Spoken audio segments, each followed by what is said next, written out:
What's up guys, Rand Racer here with another tech video for you guys today, and today we're going to check out the all new Lifeproof free case for the iPhone X.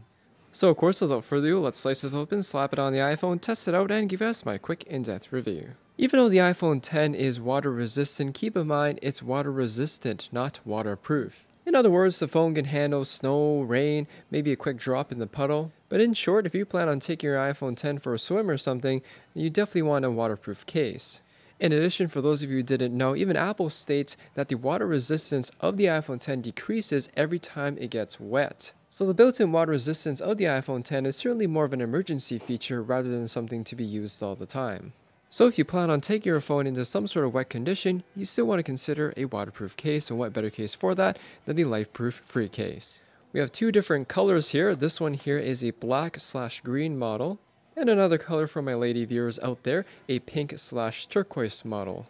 So here's a quick look at the cases here. They're pretty familiar and pretty much identical to last year's model, except it's obviously designed for the iPhone X. One thing I like about this case is that because Apple got rid of the Touch ID, they can keep it all one single piece of screen protector instead of having a separate piece on the bottom here for the Touch ID button. And as with any waterproof case, you do want to test out the case before you actually put your phone in.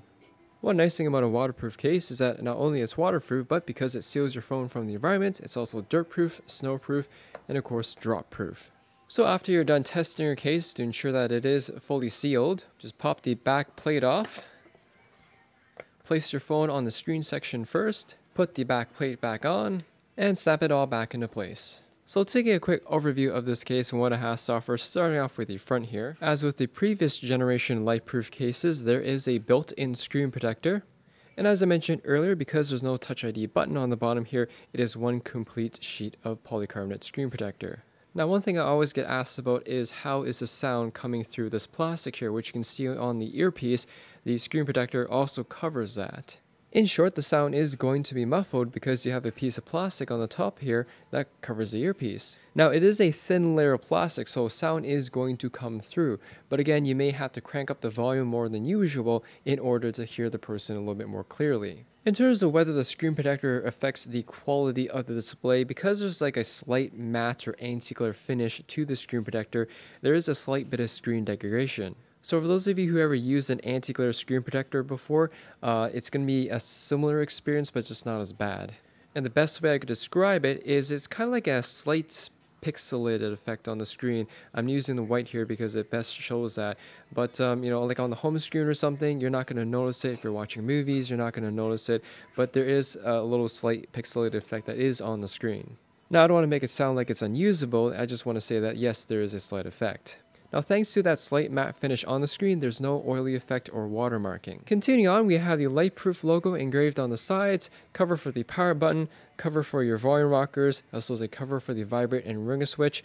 The covers are a little bit stiff to press, but they still feel like actual buttons. And of course the vibrate and ringer switch here, again, a little bit stiff to press, but you can also feel the switch actuating up and down, so that's also a nice little bonus. And there's also these notches on the top and bottom here, which I find help give you a bit of grip when you're pressing the buttons. On the bottom here, you have a waterproof flap for the lightning port, as well as these mesh panels for your mic and stereo speakers, which let sound through, but not water. Finally, on the back side, you have the Lifeproof logo engraved on the bottom, a protective cover for the Apple logo, and cutouts and covers for the dual cameras and flash. The entire back is lined with this very nice soft matte finish, and coupled with this rubberized textured bezel, it gives you a good amount of grip when you're holding the case. Overall guys, just like last year's model, I'm pretty impressed with the Lifeproof free case for the iPhone X.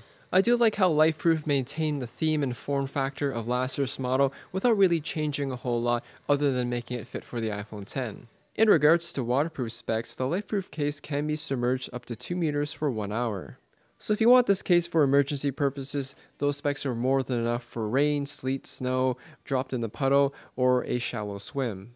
That being said, if you plan on scuba diving or snorkeling, you may want to leave your phone on the boat. Aside from being a waterproof case, I think a cool feature you could use the Lifeproof case for is if you are in a shallow end of the pool, you can take some cool pictures underwater. Anyways, back to the case here. Like I mentioned earlier, I'm pretty happy that Lifeproof maintained the form factor of the phone here, being a thin waterproof case. And basically it shows you don't need a big bulky case like the OtterBox Defender case to have good protection. The touch sensitivity on the phone isn't affected by the screen protector. And because the screen protector is technically transparent, the Face ID as well as the light sensors are also unaffected. In terms of any cons or things I don't like about the free case, the one thing I wish Lifeproof implemented was including these mesh panels that they use for the speakerphone and mic here, implemented for the earphone on the top here, which I'm not sure if that's even possible with the screen protector covering all this, but it would definitely help make using the earphone on the top here when you're answering calls and whatnot a little bit easier to hear without cranking the volume or having the sound muffled. In conclusion, guys, if you're looking for the ultimate protective case that completely seals your iPhone from the environment, you definitely can't go wrong with the Lifeproof free case. Anyways, thanks for watching, guys. Hope you all enjoyed the video, and if you have any questions or comments about this case, ask away in the comment section there down below. Hit that like button, as always helps me out, and I'll see you all in the next video.